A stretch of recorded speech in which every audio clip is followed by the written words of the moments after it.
We looked through the available championships in the UK. In terms of audience, it's second after Formula One. And within the British Touring Car Championship, you get support races.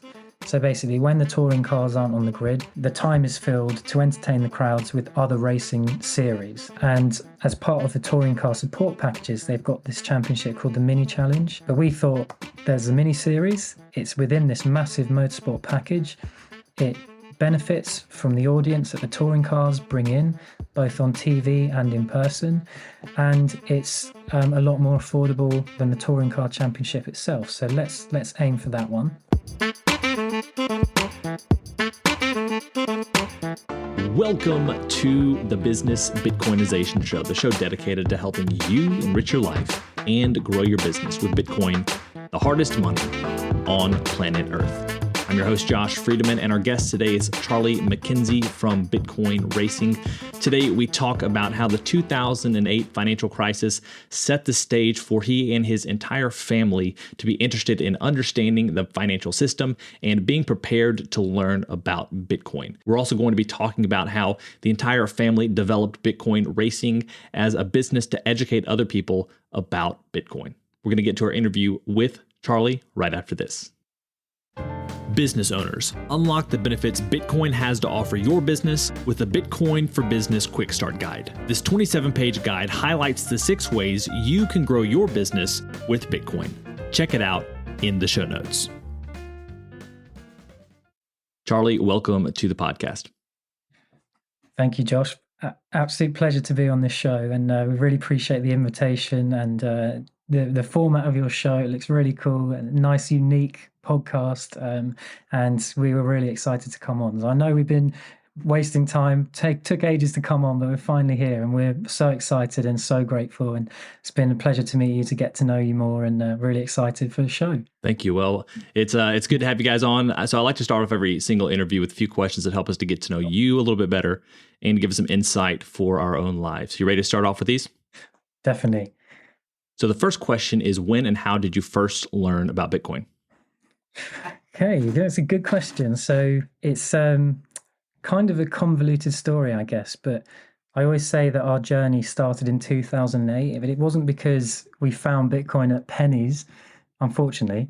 But it's actually because in 2008, my family and my mum actually lost all of our businesses because of the recession. And it's kind of the initial touch point for us that there's something wrong with the system. The way that we always get these financial crises happening on, kind of periodically, once every 10 years, 15 years or so.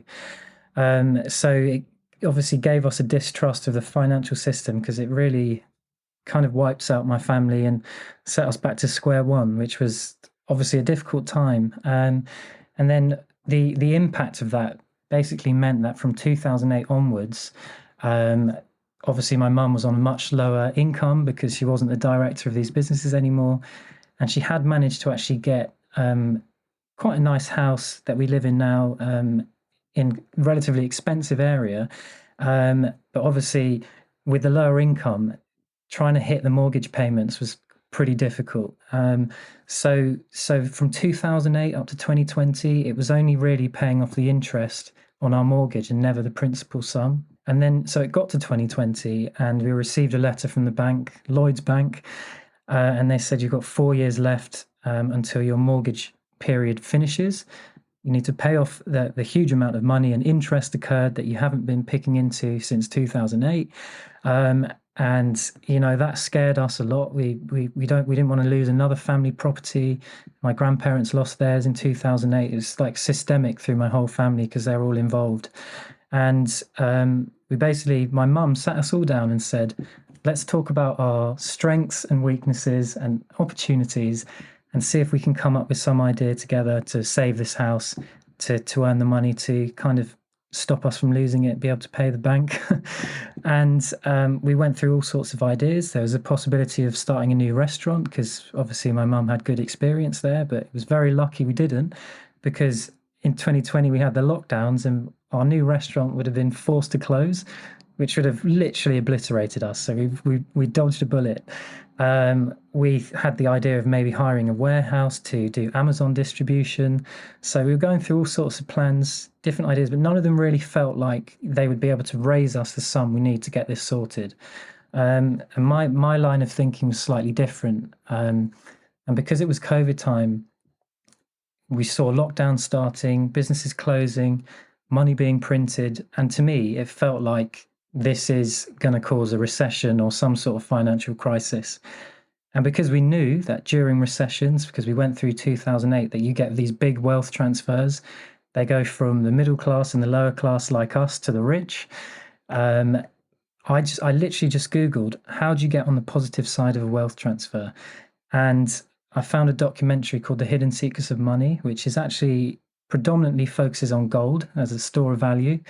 But it taught us everything about how the banking system works. So I don't know if you've seen it, but fractional reserve banking, how bonds work, how currency is just printed out of nowhere, and ultimately how that makes you poorer, takes away your time and energy and the hard work you've put in to get your savings, and is essentially a hidden tax. And we weren't happy with that. My dad had also mentioned Bitcoin before, so I'd have to give him credit. My 72-year-old dad. So he's a proper boomer, but he had mentioned it before. So I thought, let's look into that more. And we found this is a financial system outside of the one that wiped us out in 2008. So it instantly resonated with us. You know, no bankers involved. And that's why we love the idea. So at the time, we decided let's put some of the savings we have into Bitcoin, which was a great entry point because it was around 5,000. And then literally over the coming years, it shot up to 60 plus. So it was one of the best things we could have done. It was easy. It didn't involve running a business or having people complain or managing difficult staff. It was just a great choice that we went that route. And obviously leading on from then, as we learned more about Bitcoin, we also started to understand how this has the potential to make the world a better place, to make it fairer, to stop people getting hurt by recessions and inflation. And that compelled us to try and tell as many other people about it as possible. And we obviously, our family's been involved in motor racing on a low level for a long time. Our dad got us into it. He started us off in go-karts when we were really young. I think my brother was 6, so he stuck him into a go-kart and said, go on, Chris, go as fast as you can, which is quite dangerous for a 6-year-old, but, you know, he picked it up really well. And in 2020, he actually started car racing, and I decided to go off to uni. I wasn't a full Bitcoiner by then. And while I was in the library, Chris was racing, having fun. I was stuck reading books, so I'm a bit jealous, to be honest. But we started off in a championship called the City Car Cup, which is literally Citroen C1 road cars. You stick a roll cage in them, keep the same engine in, and you go racing. So it's like a nice entry-level, cheap variety of racing that is more accessible. And we thought, let's wrap those cars in Bitcoin logos and present the message to people in a fun and exciting way, get the conversations going, get it on people's radars. And, you know, we participated in over 40 races across the UK. We've got a transporter, a big truck, which we drive thousands of miles across the country in, which has a massive Bitcoin logo on. So we feel it makes a nice initial touch point for people, so they can say, oh, today I saw a truck with a Bitcoin logo on. Maybe I should read a bit more. Or today when I was at the races, I saw this little car with a Bitcoin logo on. That's quite interesting. I'm intrigued now, and that's what we hope for. And recently, sorry to bang on, we have moved up to a bigger championship, but I know we're on the story of how we found Bitcoin, but it does relate to why we started the team. But yeah, it was the 2008 recession, learning about why the banking system is so messed up and finding Bitcoin and resonating with it because of that experience. So that's kind of how we got started. And the whole family's into it as well. My mum, my dad, my grandparents, my auntie, my sister, her babies have some Bitcoin. So we've propagated it through the family really well as well, which is nice. That's an incredible story, and I think it's really special and unique that family element that you learned about Bitcoin sort of at the same time. Yeah. I didn't realize that Bitcoin racing was primarily a family affair as well. So, Yeah. looking forward to digging into more of that after the rest of these questions. Cool. The second question, though, is what's an insight or fact about Bitcoin that you wish everyone understood? Oh, that's a good question. I think it's more along the lines of understanding, how the currency that they're using works, because that's what resonated with us. It's the fact that when you go to work every day and you try so hard to save money, and for a lot of people, you can only really put away like £200 to £400 a month. It takes a long time to build up a nice safety net, and at the same time, that money you're working so hard to save is being devalued by traditionally 2% a year. But recently, I think over the last 4 years, over 30% plus, you get reduction in the purchasing power. And just understanding that you're using a savings method that is not efficient, is not serving you well. And that energy that it takes to get your £400 a month in savings for a lot of people, some people can't even do that. They can't even save a penny. But for those that do, the energy that you go through to save that money, to then have it dissolve away, just because you don't understand what is happening with the system, is something I think is really important.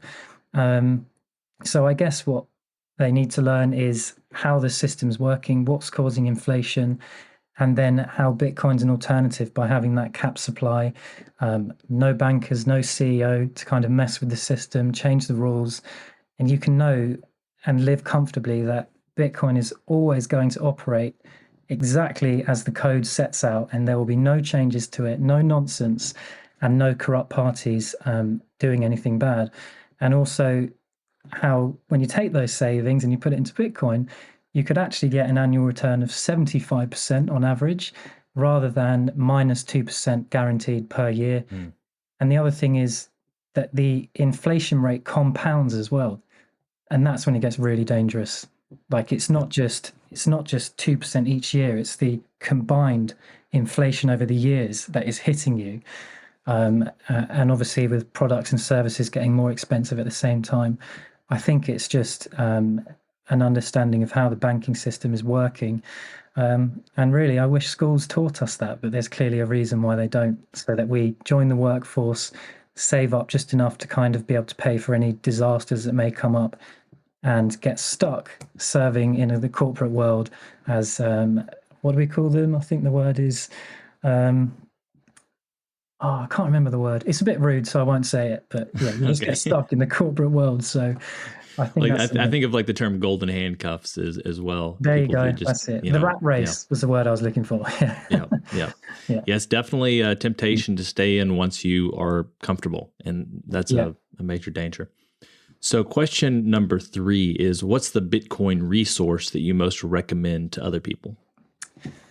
Yeah, I mean, for me, I loved reading the Bitcoin Standard. I thought that was an amazing book talking about the history of money. And I found it really interesting how when you look at China and India, during the time when the world was predominantly using a gold standard and they actually chose to use silver, they chose the wrong currency, the currency that's not the hardest one, and it set them back, tens, hundreds of years in their development as countries because they chose the wrong money.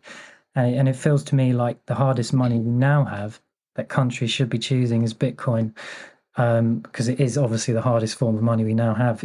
Much less inflation than gold at some point when we get there, when we've gone through enough halvings and there's no more production. So countries like El Salvador, they're really on the case, and they're going to be way ahead because it is obviously the hardest form of money. And if countries continue to use the weak money, they're going to fall behind big time. And I found that really interesting. And it just seems so obvious that Bitcoin's the next alternative in that kind of history of money. But also the hidden secrets of money on YouTube. Some people don't like to read a book. They might just prefer a nice documentary. And it's actually done by a guy with dyslexia, because usually finance and economics is known as a very technical subject that people find hard to understand. But because he's dyslexic and also found it hard to understand, he decided to try and really simplify it and make it very understandable. And that's what that documentary does really, really well. And to be honest, that's the reason we started with Bitcoin.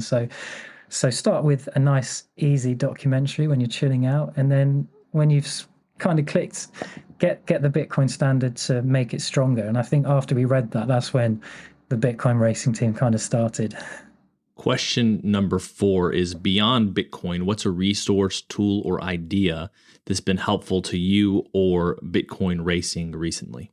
Oh, that's a good question. I think for me, something that massively changed in my life was like when I was at uni and hadn't studied Bitcoin and money, my literal plan was to leave uni, try and get a job that pays the best I can, get a car on finance, get my mortgage, get the nice clothes, and kind of give off the image that I am doing really well in life and really wealthy.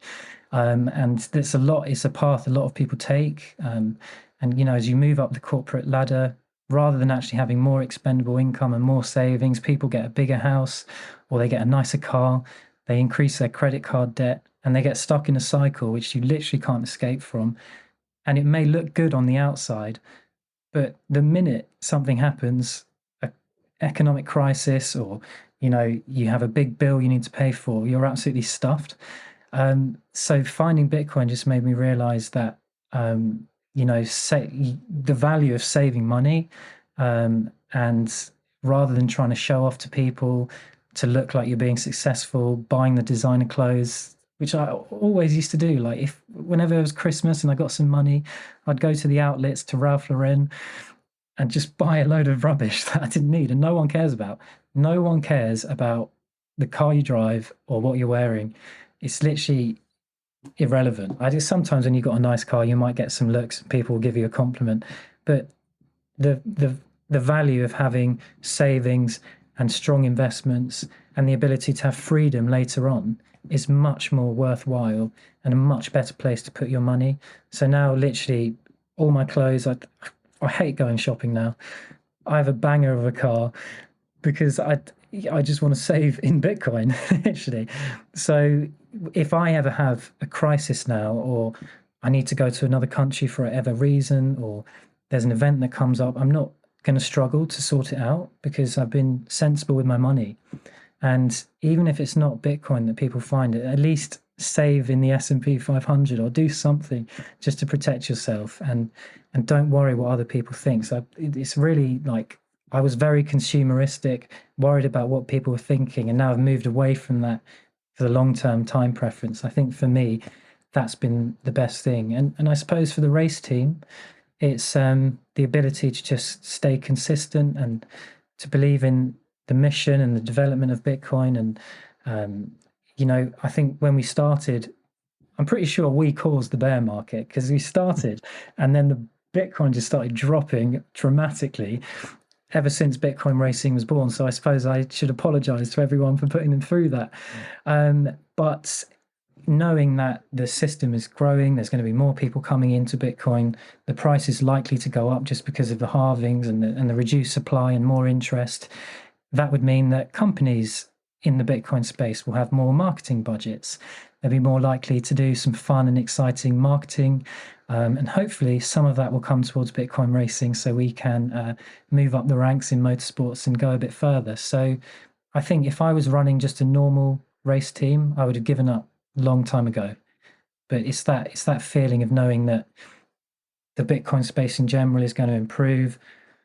The halvings are going to make the price go up. I know that sounds a bit selfish, but it can lead to more opportunity for sponsorship partnerships and other nice partnerships we can build with businesses as well.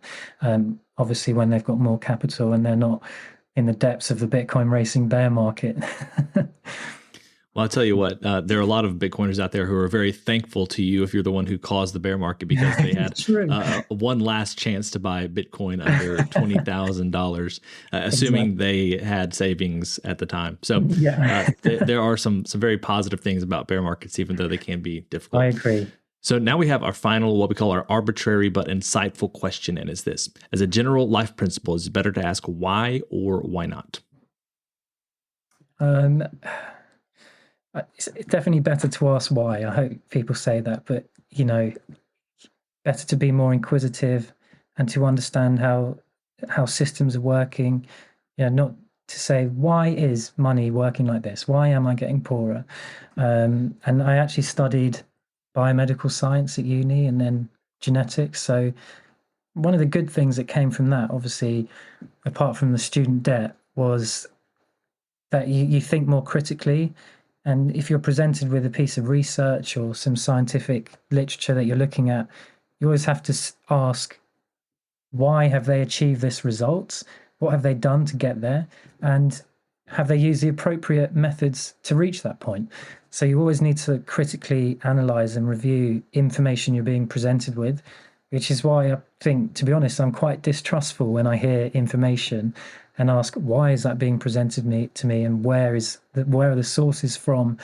And I think that's definitely a better question. Why not doesn't really lead you to much learning or understanding, but why obviously opens up a door for a lot more kind of enlightenment, I guess. Mm-hmm.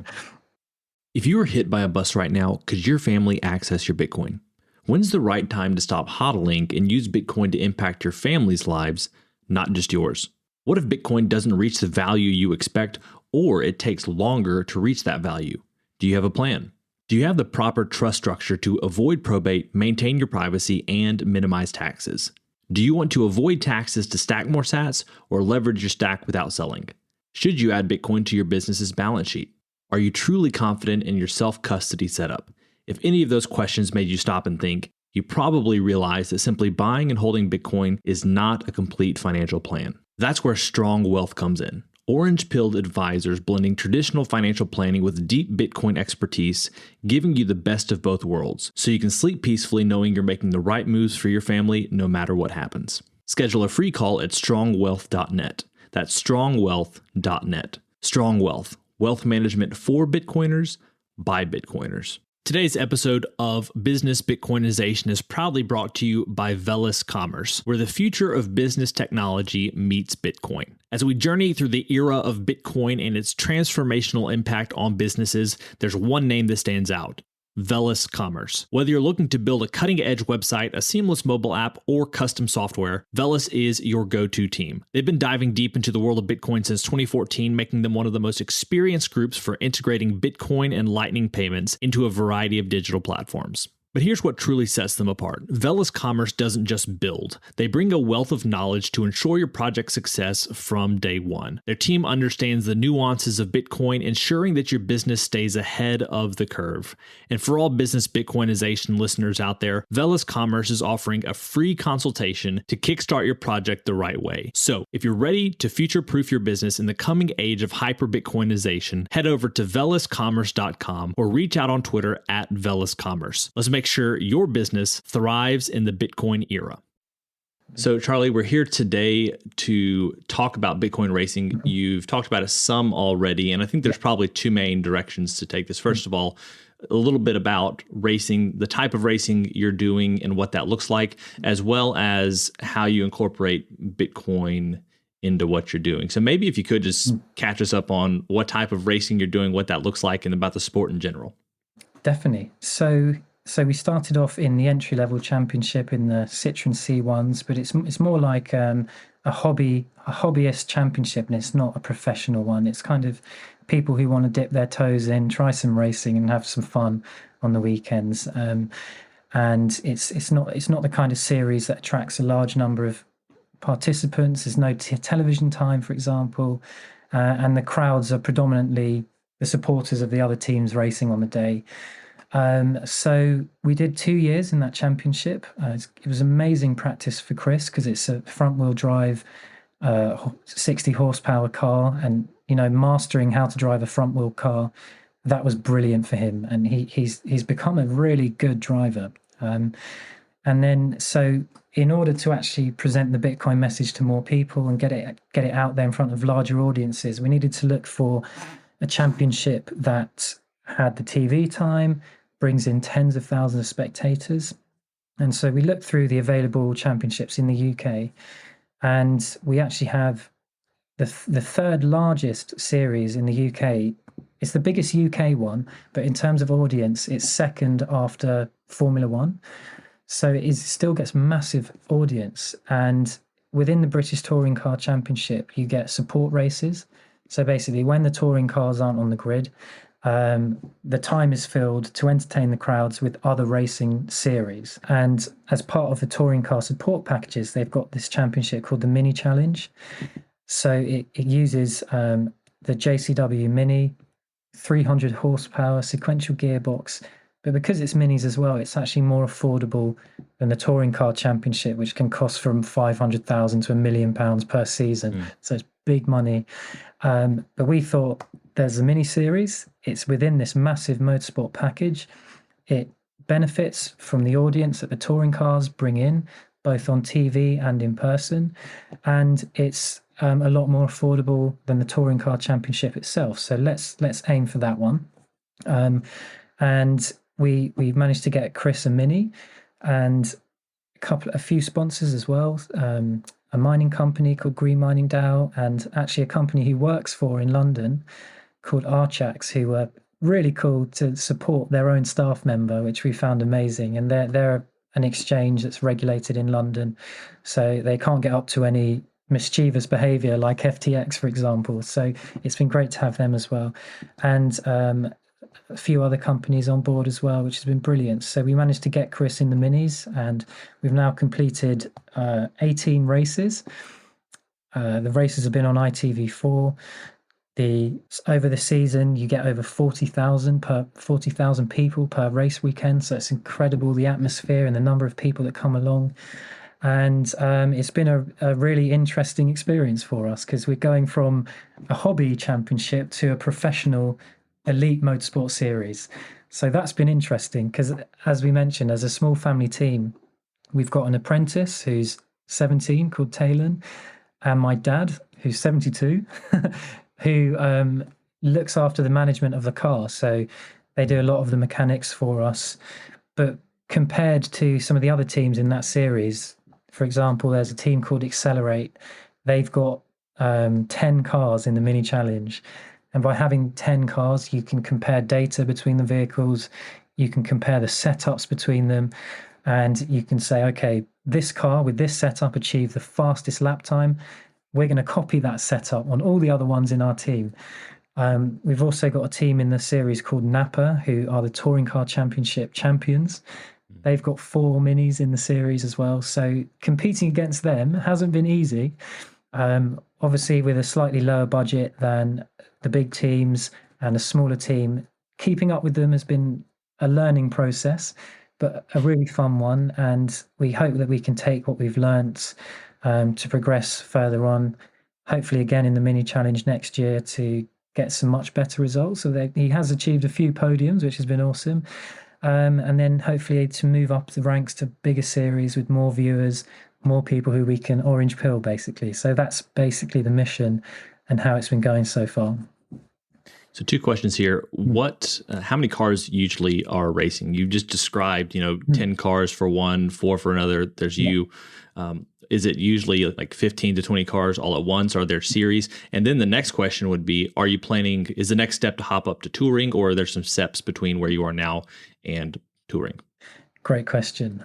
So I think in the Mini Challenge, they've got two types of car setups that race in the same race. So for some reason, I always overcomplicate this, but you have the minis with a sequential gearbox, which is a gearbox where you pull it towards you to go up, or you push it away from you to shift down the gears. And those cars have about 300 horsepower. And to make the championship more affordable again, there's a class called the sports class, which uses a traditional H-pattern gearbox. And they're about 25 horsepower less. And we're actually in that one. So that series has only 6 cars. And then the series that they basically start one grid space ahead of us. And there's about 16 or 17 in that one. So you get over 20 cars on the grid. The sports series with the H-pattern gearbox is a new one that's come in this year. We did start the series in the full spec, in the faster cars with the sequential gearbox, but it actually proved to be very unreliable and a difficult gearbox to manage. It obviously gets put through a hell of a lot of stress, and that means the gearbox break very regularly. And actually, on our first race, Chris was at a track called Donington Park, and he was going down what we call Craner curves, which is like a big downwards hill, a right corner into a left-hand bend, and his gearbox went on the way down there, and it's actually full power, 100% throttle going down there, so it's over 100 miles an hour, and his gearbox went and it spanned the car round. He literally shot round, absolutely yacked himself. I'm being polite with that wording. And that was a nasty experience for him. So that meant that our qualifying for the round was compromised, and throughout the entire night, we got the parts for the gearbox, replaced them. We were ready for the race by some miracle the next day, starting from the back. And in that race, the gearbox died on us again. And we just thought, we're not going to be able to keep up with that. If the gearbox is going to behave like that on a regular basis, the bills are going to be just too high for us.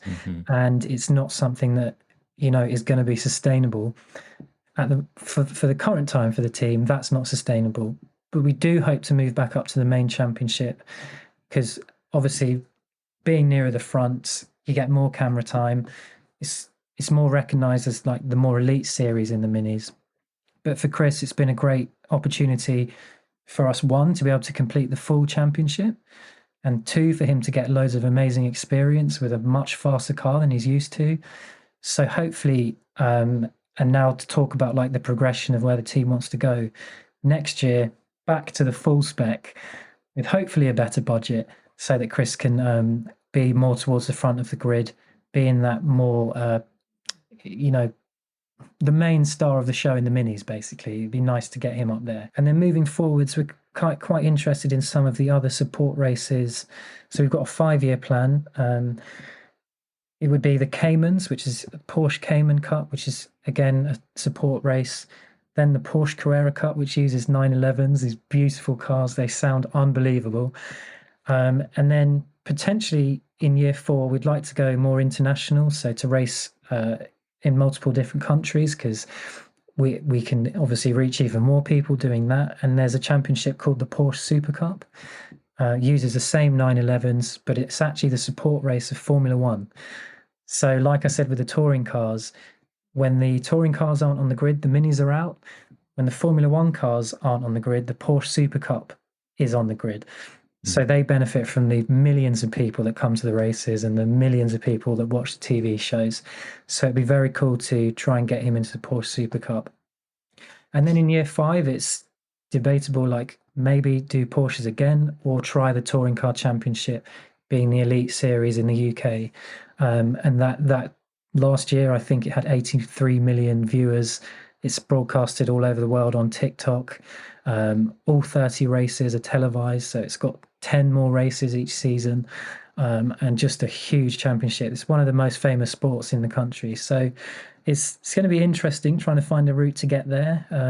We hope we can. We know it's having a great impact. And for example, just being in the same grid as the touring cars, we put leaflets out on our table outside the front of the car. We let people come and take pictures. And it's just crazy the amount of materials that people are taking from our table. Like, I don't have to go up to people and say, hey, have you heard about Bitcoin? Like Jehovah's Witness. They literally are coming to the table and taking leaflets. We've got one pages from an app called Get Wiser, which you can earn Bitcoin on when you learn. So it's got a one pager about Bitcoin and why it's such a groundbreaking tool. And then obviously links to go and learn more on the app. We've had the Bitcoin diplomas, which fly off the shelf. We've given out like 30 of them, which people have taken. Green Mining DAO, the mining company, they actually heat mangoes with the excess energy from the mining machines. And they gave us a load of mangoes, which people take. So I was so surprised by the amount of resources that people are just taking willingly. And I think that's a really good signal that people are now seeing this really cool car. They're coming to the track because they love motorsports, and now they're seeing Bitcoin connected with something that they love and they're passionate about. And rather than being like a negative first touch point like ours was, it's a really positive and exciting one. And if you think about how racing works psychologically, if you think of Red Bull, you don't really think of the drink. You think of luxury and Formula One racing and these drivers and all the other, like the dirt racing they do and the aeroplanes and the stunts and all the cool stuff. And that's why it's amazing for brands, because if your brand is there alongside some amazing, really cool and exciting events, whenever you think of the brand, you think of something positive, and brand favorability is a huge thing that makes people choose to buy from them. So you can see why it's such a groundbreaking thing, and why so many companies are involved in motorsports. Because if you think about like Ray-Ban, if they're cool enough to be on a Ferrari, then they're cool enough to be on my face. Or if DHL is good enough to be on a Formula One car, then they're good enough to deliver my packages. And that really, really influences how people think about these brands. And it's a really good positive first touch. So seeing Bitcoin on the car, something exciting, a sport they love, they're getting a positive touch point, and then they can come and see us in the paddock, take all these resources, and to do it without me having to ask them to take them, and to scream down their neck about why Bitcoin is so special, and for them to take the resources to actually go and read in their own time. I think it's really amazing, and not something I've personally seen before in the public space. Like, obviously, I've been to conferences and Bitcoin meetups, which are obviously really amazing, but they don't really reach the people outside of the space like we're doing. And I genuinely feel we're one of the only projects that actually gets out there. I call it into no man's land to reach the normies. And we do see it every race weekend having a positive effect, people talking to us and taking these materials.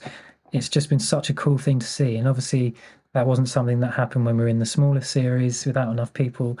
And sometimes you'll have hundreds of people walking through the paddock, thousands sometimes, all of them just interested in what's going on in this unique car. So I really feel it's having a really positive effect. Obviously, some of it you can't directly measure.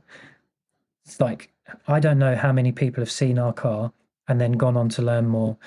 I don't know how many of them have taken a Bitcoin diploma and actually read it, but I think you would, if you could find those figures, I think the numbers would be really good. So I know that you don't necessarily have as many people stopping and talking as you do people just taking materials, which is great because they can look at them, on their own time. But for those people who do stop and ask questions, are there certain questions that you find are more popular, like certain themes or things that people want to know about Bitcoin? Yeah, I remember speaking to a few people. A lot of them will come up to us if they've got a friend who's already involved, who's kind of told them about it, but they haven't crossed the line yet.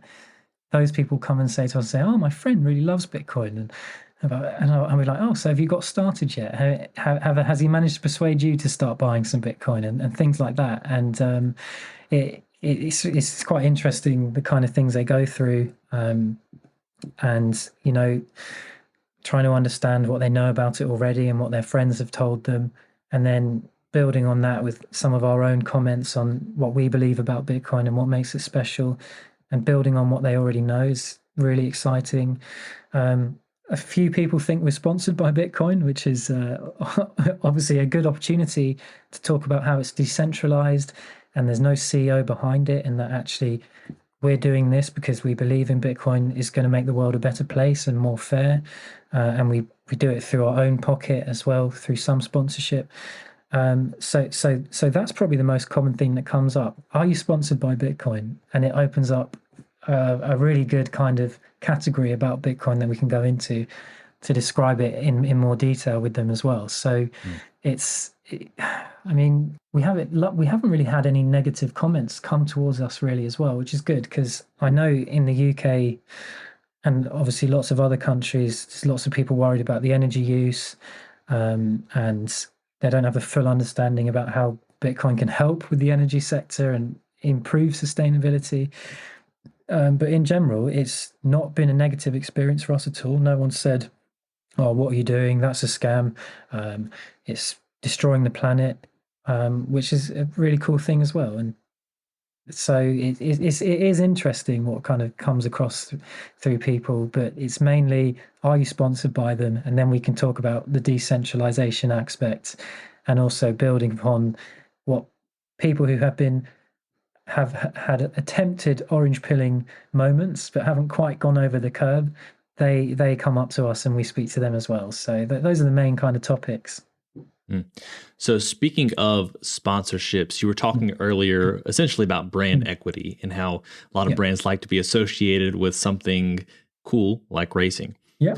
Have you found that your current sponsors who aren't Bitcoin focused businesses, have you found that there's had to be an education process to help them understand what Bitcoin is, or help them to be okay with their brand being associated with Bitcoin? Because I mean, it's great to hear that things have been positive for as far as conversations go. But still, like, if you don't know much about Bitcoin, if you're not interested in Bitcoin, having your brand next to a big Bitcoin logo can probably seem a little scary at first. Well, we actually only have one sponsor that's not from like the Bitcoin space, but the CEO is a Bitcoiner. Perfect. So I'm sure that he's making, he's probably trying to incorporate it more into the business to try and find a way to make that fit there. And obviously, as a Bitcoiner, he probably wants his business to be much more integrated with it. But at the same time, if you've got other directors in the company who might not have a good understanding of Bitcoin and why it's a good opportunity, a good marketing opportunity, because literally if you announce Bitcoin in the treasury, you instantly go viral. But I actually know someone who runs a large company in Germany. It's like the biggest exchange for trading cards. And he's the founder of this company, but the CEO that's in place now is not seeing the value of incorporating Bitcoin into the treasury, and is very much against it. And I think his main reason was, there is negativity out there in the media, and we wouldn't want our customers to kind of think we're involved with this negative thing. So you kind of have internal battles with companies, we would like to have other businesses come on board that aren't in the Bitcoin space, so we can help them along in the journey. But more like the unique prospect for us is that we can understand Bitcoin businesses. We have the same values and ethos. We have the same mission, which is to increase adoption and bring more users. And ultimately, that does benefit Bitcoin companies in the long run, because more Bitcoiners means more customers. So to be honest, we haven't really tried to bring in non-Bitcoin businesses. I just feel a lot of them would be, it could potentially be wasted effort, which, sending out hundreds of emails to try and do sponsorship acquisition to people who don't understand Bitcoin, who don't see the benefit, could potentially be good in one aspect, because you're sending an email to someone and putting Bitcoin on their mind. But at the same time, the likelihood of setting up a discussion and leading to a partnership in the future is probably much less than it is when you send 100 emails to Bitcoin companies, if that makes sense. So you have to kind of balance it. But we would not be averse to having non-Bitcoin companies involved and helping them along the way and describing what the benefits are for businesses. Good question. So, Charlie, I appreciate you sharing today. Before we finish up the interview, I want to hear about, my understanding is you guys have one more race for the season, hearing a little bit about that and kind of what your goals are as a team, as well as where people can go, especially if they're nowhere near you, where they can go online to watch the race if they're interested in that. Any other final thoughts, places you want people to go to check you guys out, but really understanding your season, this last race, and what you're hoping to do with it. Nice, great question. Thank you so much. So we have our season finale, which is on the 5th and 6th of October. So it's the final races of the British Touring Car Championship and the Mini Challenge. It's usually the most exciting event because you find out who's going to be the winners of a championship, loads of tight racing, and the biggest audiences come to the season finale. So if people want to come to that, it's at Brands Hatch, or on the Sunday, they can watch the race live on ITV4, and they can also use the ITV4 Living Abroad website link to find it and watch it in another country. So anyone can actually watch the final race at Brands Hatch, which will be really fun. We also have an event coming up on the 26th. So it's going to be a high octane networking event. So that's going to be at Brands Hatch as well. And we're inviting people to come to that to have a passenger ride with Chris in the Mini. So he'll send you for a very fast-paced tour of Brands Hatch in the passenger seat. Or people can also come and have driver tuition and actually learn to drive the car, the Citroen C1. So a nice manageable introduction to a race car with a tutor next to them the whole time to actually learn to race and experience Brands Hatch, which is obviously one of our most famous circuits. It was formerly our Formula One circuit before Silverstone took over. We're also providing complimentary lunch, sim racing, and some speaker slots for anyone. If anyone wants to come and speak at the event, they're welcome to reach out. And we'll have some of our sponsors talking about their businesses and Bitcoin as well. So it's going to be a really fun day. We're so excited for that one. And maybe there'll be some future stars who want to race with us in the team. Go for it. Sorry, Josh. So remind us the final dates for the race, as well as where people can go if they want to keep up with you on social media. Perfect. So we've got 5th and 6th of October for Brands Hatch season finale. We've got 26th of September for the networking and driver experience day. And we're available on Twitter or our website. So it's Bitcoin_racing. The website's bitcoinracing.co. And also you can email me, Charlie, at bitcoinracing.info if you want to speak. And really, if anyone wants to get involved with the team, join us for the journey. You're going to join a family team. We're going to do everything we can to make it worth your while to join the team, to get a lot of benefits for your business. And it's all done in an honest, family-driven way. And from our sponsors currently, they're having a great time. We hope that we can get more people on board and get the team up the ranks in front of more people so we can get Bitcoin to a much bigger audience in the future. So it would be great to speak to anyone who is interested. Great. Charlie, thank you so much for your time today. It's been a pleasure. Thank you, Josh. Been amazing. Great questions. Really good format for the podcast. So I've had a great time. Well, friends, it's a wrap. Thanks so much for listening to this episode of the Business Bitcoinization Show. If you want to reach out to either me or Charlie, you can find those links down in the show notes. And be sure to catch the last race of the season as well. As always, keep building, keep growing, and until next time, keep living and leading well. If you're a regular listener of the podcast, thank you. If you want to take a further step in your support for the show, you can help us grow by listening on Fountain, a value for value podcast app on iOS or Android. If you hear something you like that you disagree with or anything else, you can share it by sending some sats and adding a comment with your thoughts. Some of you have already done this and I appreciate it. I'm going to begin reading your boosts on upcoming episodes, so if you have some insight or value to add, let the people know. Getting started with Fountain is easy. You can add Bitcoin to your Fountain wallet by using your fiat accounts or any Lightning wallet.